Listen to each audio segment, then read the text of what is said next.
Great to have you here. And in fact, because of so many first-time guests, let me catch you up. January 1st, 2017 was a Sunday this year.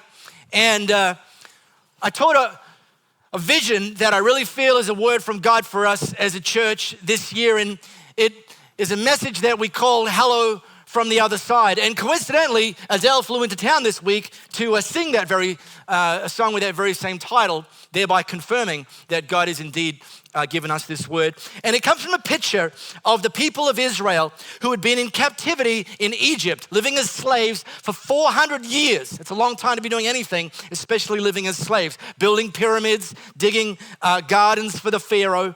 And finally, God used a guy named Moses to confront Pharaoh and say, let my people go. So after 400 years of slavery, the Israelites, who were the people of God at the time, were let go from Egypt. And some of you may have seen the movies or come across the picture where they had to cross the Red Sea and Moses held his hands up and the sea parted and they went through. And then when they got through to the other side of the Red Sea, the waters closed and Pharaoh's armies couldn't come after them because Pharaoh changed his mind, realizing that there was no one left to build pyramids.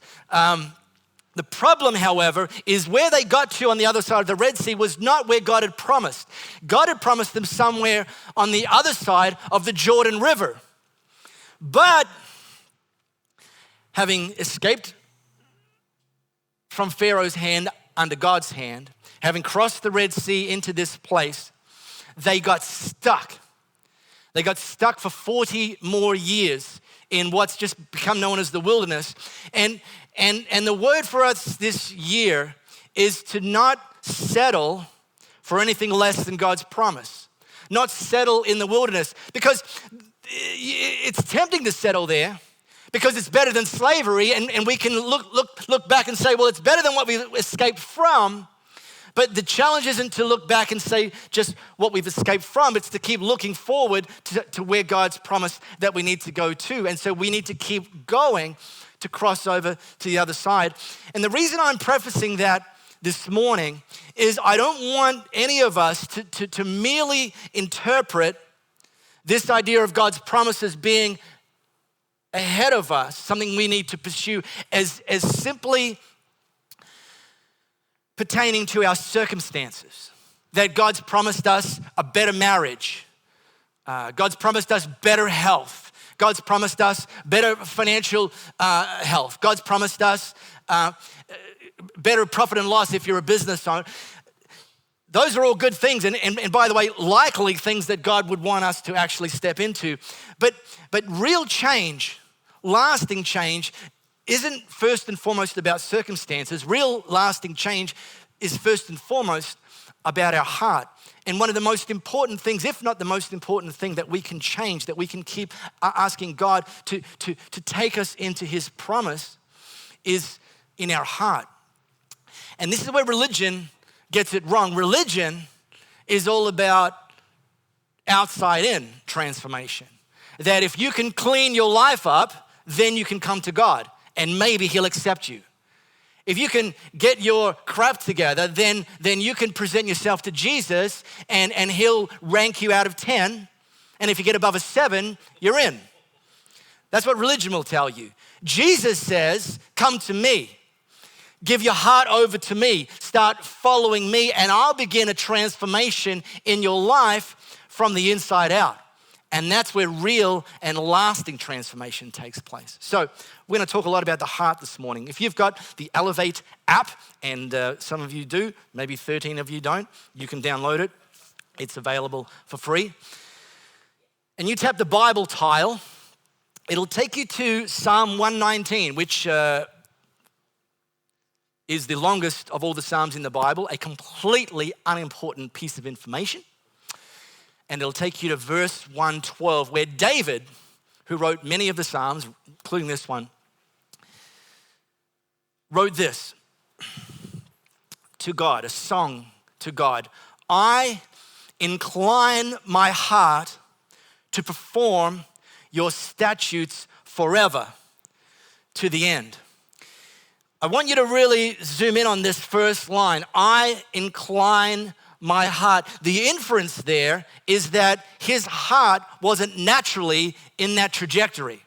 It was something he had to actually actively do. And you may recognize that too many people live their life with their heart not inclined to God, but declined. The opposite trajectory. Live their life based on how they woke up that particular day and how they felt when their feet hit the floor determined the course and the trajectory of their day because their heart was declined. That the circumstances that come our way during the day, during the week, during a season of our life causes our heart to be declined. And because of that, David makes the point very clearly that we have to actually actively change the trajectory of our heart. And this is breaking news to some people, that we have the ability to choose the trajectory of our heart. That might be breaking news to some of you this morning, that you've just let discouragement determine the trajectory of your heart. You've let disappointment determine the trajectory of your heart. You've let despair determine the trajectory of your heart. And the news, the great news I want you to get today includes this piece of news, that you and I have the ability to choose the trajectory of our heart. But notice what David didn't say. He didn't say, God, please, will you incline my heart? He didn't say, when my circumstances pick up, then I will incline my heart. He just drew a line in the sand and said, I incline my heart. It's a decision. And it's a decision that we don't just do one time. Louisa, my wife, and I, last Saturday, we moved into a new home. Long story. It's a rental home, our first rental home in 19 years. Long story. We're going to only be there for 10 months. Even longer story. But I figured that for the 10 months, it's a little villa. We've left most of our stuff in the boxes that we used to remove. I pulled out 6 glasses, and those glasses are going to be on heavy rotation for the next 10 months. Had my morning coffee by pulling one out of the dishwasher this morning, yes. But we're there for 10 months, so I figure, let's put some edibles in. Let's put in some herbs and some veg. So I got about that on Thursday. And I'm a herb and veg grower from way back. Love to grow some herbs and veg. And I realized a long time ago that when you put stuff in the garden and you want it to grow, that you have to water it consistently. And so there's a statue somewhere going to be made of me one day of standing there with my Holman trigger spray and my Pope tangle-free hose, just doing this, because this is what you do. This little villa that we've moved into, it's changed my life. First of all, it's got a dishwasher. And last 18 years of marriage and 48 years of my life, I was the dishwasher. I've now retired. It's fantastic. But 3 words that have altered the course of my life this week. Stewie, these words are magic to my ears. Electronic tap timer. Where have you been all my life? Do you know they sell them at Bunnings? You knew about these, Stewie. We used to be so close. We used to be friends. Electronic tap timer. Our watering days, well, its watering days are Tuesday and Saturday. And you know what you can do with an electronic tap timer? It's digital. Oh, I said electronic. That means the same thing, right? You can just set it and forget it. 6 p.m. last night, I'm relaxing, have a little bit of din-dins. I hear this psh. I look out the window. My garden is being watered magically. I'm like, it's witchcraft. No, it's electronic tap timer. Set and forget. Well, here's the thing. How I wish that were how our hearts operated. That at the age of 21, when you maybe first met Jesus, that you at that point inclined your heart and you're now in your 30s or your 40s and your heart is still in that same trajectory and it's never left that trajectory. You've never been knocked off. No circumstances, no discouragement, no disappointment has ever knocked your heart off from its inclined trajectory. But you know, and I know, that that's not how it works. That we don't get to set and forget when it comes to the trajectory of our heart, that we have to actually check it regularly. Check, reset, check, reset, check, reset. Because things come our way that knock our heart off its trajectory.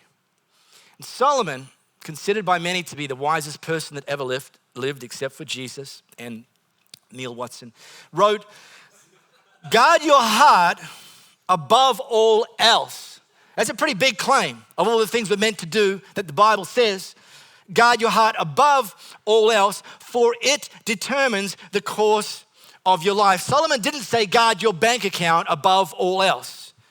Guard your marriage above all else. Guard your job above all else, for out of it flow the issues of life. For your job, your bank account, your marriage determines the course of your life. He recognized that life is lived inside out and said above all else, guard your heart.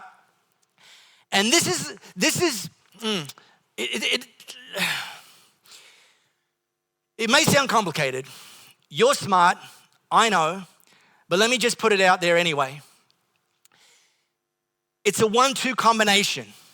That life is lived inside out, from our heart out, not from the outside in. But we need to guard our heart from stuff that is outside of it so that it doesn't affect the condition of our heart, so that as we go on to live from the inside out, our heart stays on the right trajectory.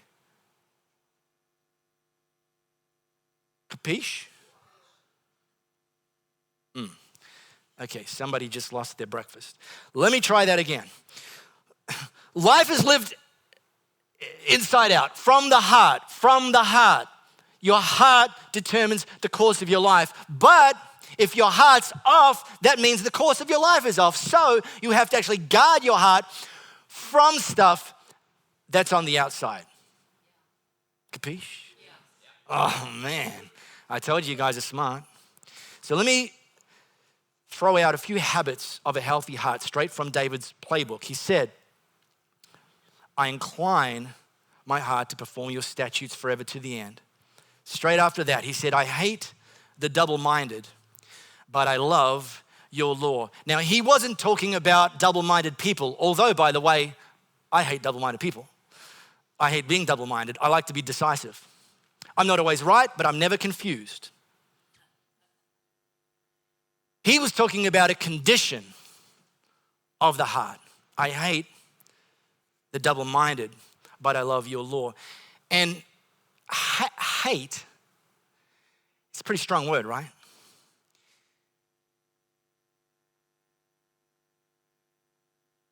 But do you know that hate can be almost as powerful a motivation for us to change as love? And sometimes the starting point for moving forward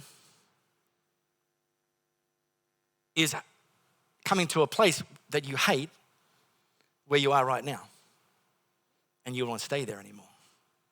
It's a strong word, hate. And too often we tolerate what we should hate. Could be worse, yeah, but could be better.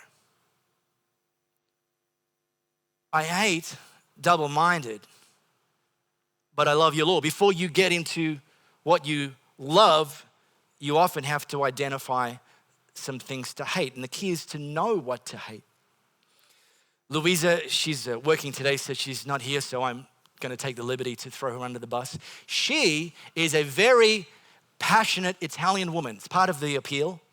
But early in our marriage, she used to use this word a lot. Not always towards me, but she would throw out the word hate a lot. And we'd be in a situation and she'd, I hate. And I'd find myself often, because I'm the cool, calm, collected one in our relationship. I would say to her, sweetheart, it's a pretty strong word for that particular situation. But chances are you've kind of hated some things as well that may be a little bit overstated.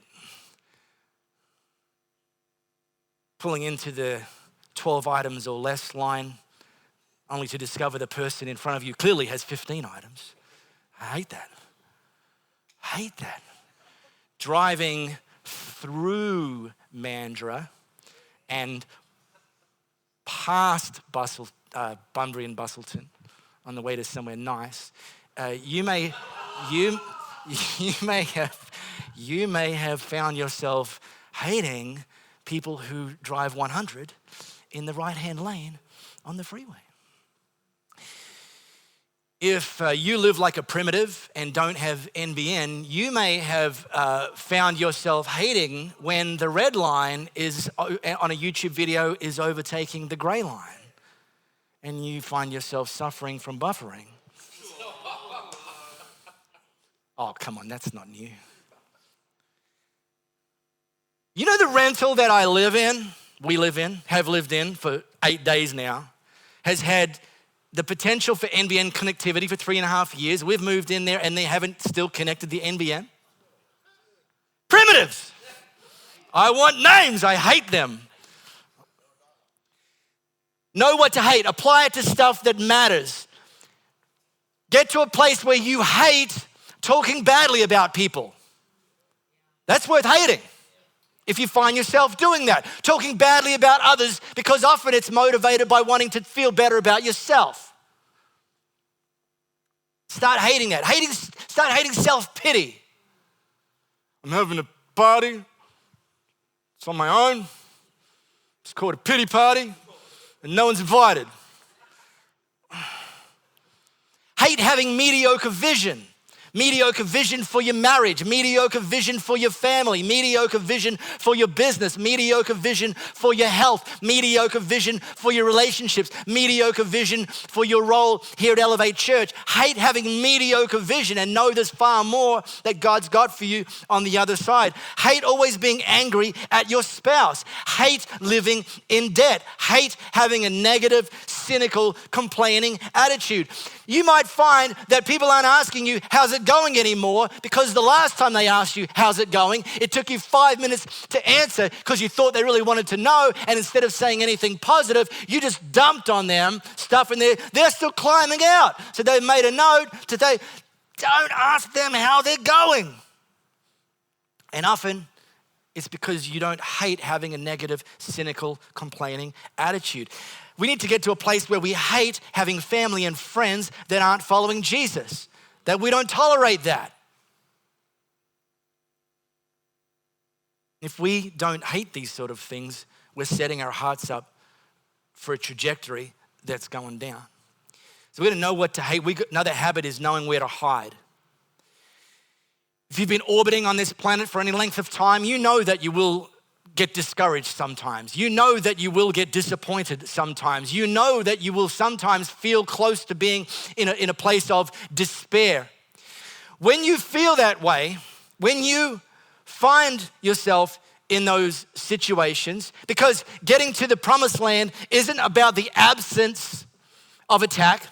It isn't about the absence of opposition. In fact, when you start pursuing the promises of God, don't be surprised if the opposition level goes up, because there's an enemy that doesn't want you crossing over to the other side. He's happy for you to tolerate what you should hate. And so attack will come, opposition will come. And so the pathway to the promises of God isn't gonna be achieved and arrived at by lack of opposition. It's gonna be about how we respond when the attacks and opposition comes, knowing where to go when it happens. So here's a question. When opposition comes your way, when you come under some form of attack, How do you deal with that?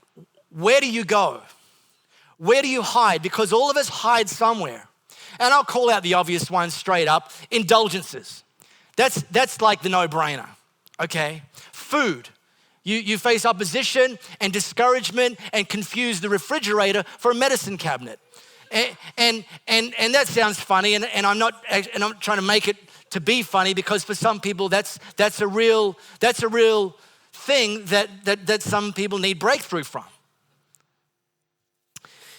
It could be booze. Your best friends are Jim Beam and Jack Daniels, and those two guys have never let you down. They're always with me. Maybe that's where you hide. Maybe it's porn. I was really encouraged to hear that years ago, the chain of Hilton hotels, and they have sub-brands all around the world, they made a universal decision that they were no longer going to connect porn channels to their in-room viewing options in their hotels across the world. It's pretty good, huh? Yeah? Problem is, you got access to the internet and a smart device, you can have all the porn you can eat 24/7. And for some people, that's where they hide, because this person on the screen's giving you all the love you can handle, and no attack and opposition is coming from them, and you might hide in the comfort of this image. And it's not a male-only problem too, by the way, and I'm not going to take a deep dive into this today, but I might into the future. Maybe you hide in unhealthy relationships. Better to have bad love than no love, right? Maybe you hide in self-pity. I already danced around that a little. Here's one that's not so obvious. Maybe you hide in self-reliance. That you were looking towards the promises of God and looking towards God of the promise, and things didn't exactly go your way, and opposition and attack came, and you decided it was time to take the wheel back. God, hey, let's switch seats for a little while. You don't seem to be doing a very good job at the minute. And so you hide in self-reliance. I can get this done. I'm going to turn this thing around. I'm going to cause the breakthrough. What's your hiding place? Here's another one. This one's epidemic. Again, not so obvious. Deflecting responsibility, AKA blaming. I wonder if that's where maybe some of you hide when attack and opposition comes. It's always someone else's fault. It's always something's fault. My parents. My kids. My boss. My bank. My postcode.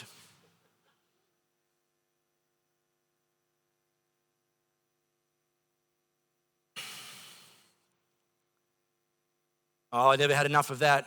I always had too much of that.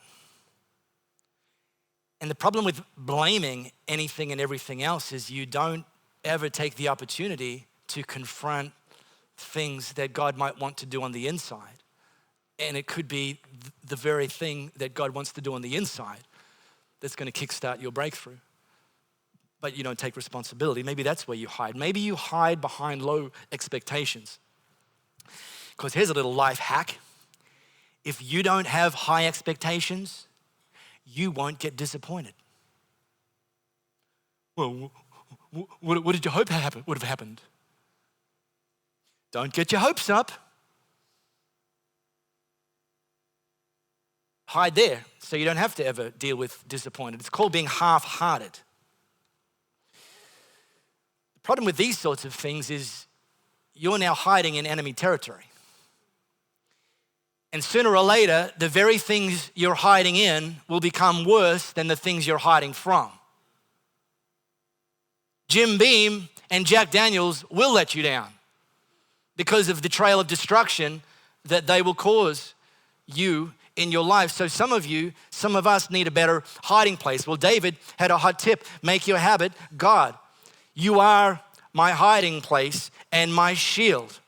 And you've got to decide in advance that that's going to be where you hide, because in the moment when things are flying around, when things are orbiting your life that are beyond your control, your default needs to be God as your hiding place, not the fridge, not the bottle, not the porn site, not the blaming, not the self-reliance, not the self-pity.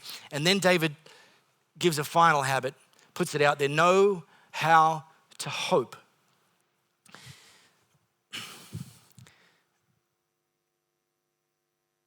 And here's the mistake that is too easy to make. That we've come from there.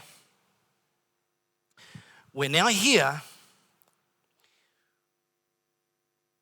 We've got clarity or level of clarity around the promise and promises of God over there.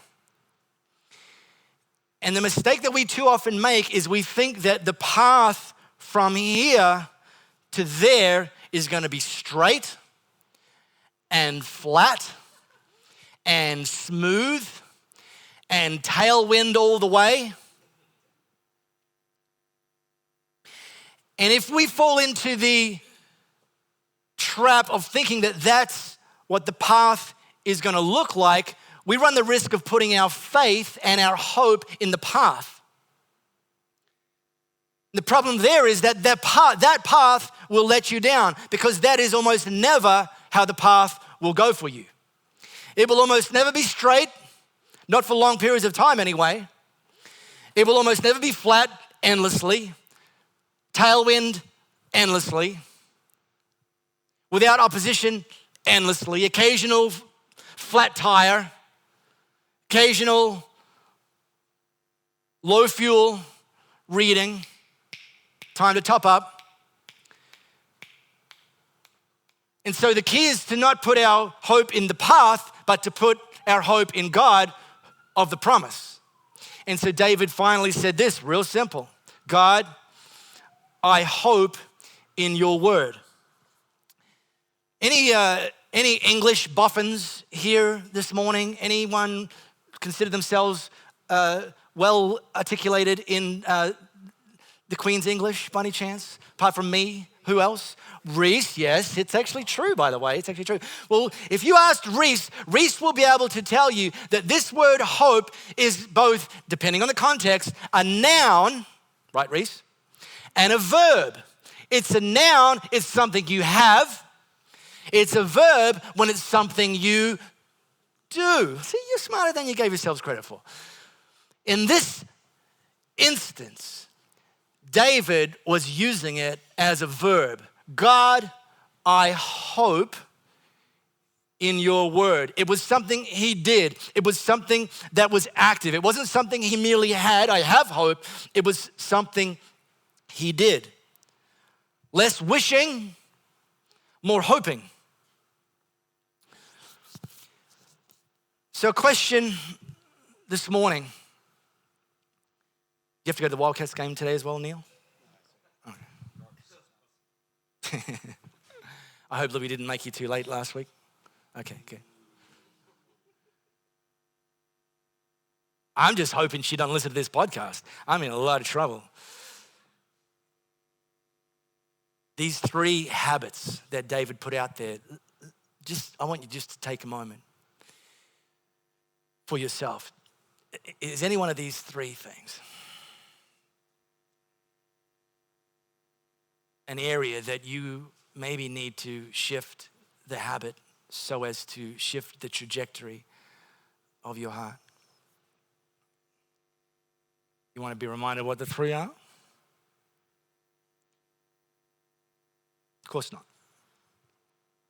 Are there some things you need to hate that you've been tolerating, putting up with? Well, it's okay, I'm settling. Yeah, don't settle. Are there some habits that you've been hiding in that you need to change where you hide and find a new hiding place? And have you lost hope? Have you what you think was being knocked off course, but actually maybe a detour that God wants to do something in you while you're on the detour? Wants to show something to you, wants to prove something about who he is, because it's not just smooth and straight. Just take that moment to consider. You prayed for your heart to be open, and right now God's going to take an opportunity to wedge something in there if you want it. And while you're doing that, let me ask a question for those of you who have not yet made a decision to actually follow Jesus. I said this right at the beginning. Real transformation starts when we present ourselves to Jesus as we are. Don't present yourself perfect. It's never going to happen. Don't think you have to be perfect. It's never going to happen. He didn't ask that of you. He says, come to me just as you are. Meet me, follow me, and we'll begin this journey of transformation together. If you've never made that decision, if you've never said yes to following Jesus, I want to give you the opportunity right here, right now, to say yes. On Friday night, at our Friday Night Live for Elevate Youth, we had 2 of our youth make that decision to say yes to following Jesus. Brilliant. Who of you this morning needs to make that same decision? And if you do, I want you in a moment just to put your hand up, and you're putting your hand up to God and saying, that's me this morning. That's my decision. I want to follow you. I want to put my trust in you. I want to meet with you right here, right now. And I'll see your hand, put it down. We're going to pray. We're not going to bring you up the front or get you to do anything weird. So right now, just as we close out, who of you need to make that decision? You've never said yes to following Jesus. Just put your hand up, and I'll see your hand. You can put it down, and then we're going to pray. And I don't want to miss anybody, and I don't want you to miss this opportunity either this morning. Okay. Are you next? Am I done? No, I'm going to, what? Oh, come on now. The clock says 0. I better be done. I'm going to pray for you, all of you, right now who have considered one or more of those habits: hating, hiding, hoping. And then the Jared will bring his awesome presence onto the stage for the blessing of all humankind. God, I thank you that your word is alive and active, that it's not merely words on a page, but it's living words that are being written in our hearts as we open our hearts up to you. And so this morning, God, whatever habit or habits that people are considering, that you're speaking to them, that you've revealed this morning, I pray that you seal that word in their hearts, that word will not be stolen in when they leave this building. For people that need to start hating some things that they've been tolerating, that they will walk out of here empowered by you, resolute to change the trajectory of their heart by hating some things that you hate. For those of us who have developed some janky habits and found ourselves using some inferior hiding places, that we would learn from this day forward to be hiding in you, to put our trust in you, to trust that you are our hiding place and our shield. And God, I especially pray for people who are struggling with hope this morning. That maybe life has beaten them across the head one more time than they think that they could handle. God, that you showing up right now in their lives, giving them the courage and the renewed strength to take one more lap around those walls, to get up, not just in their own strength, but empowered by you, the same power that raised Jesus from the dead, to keep going, that their hope will be active from this day forward. In Jesus' name, amen.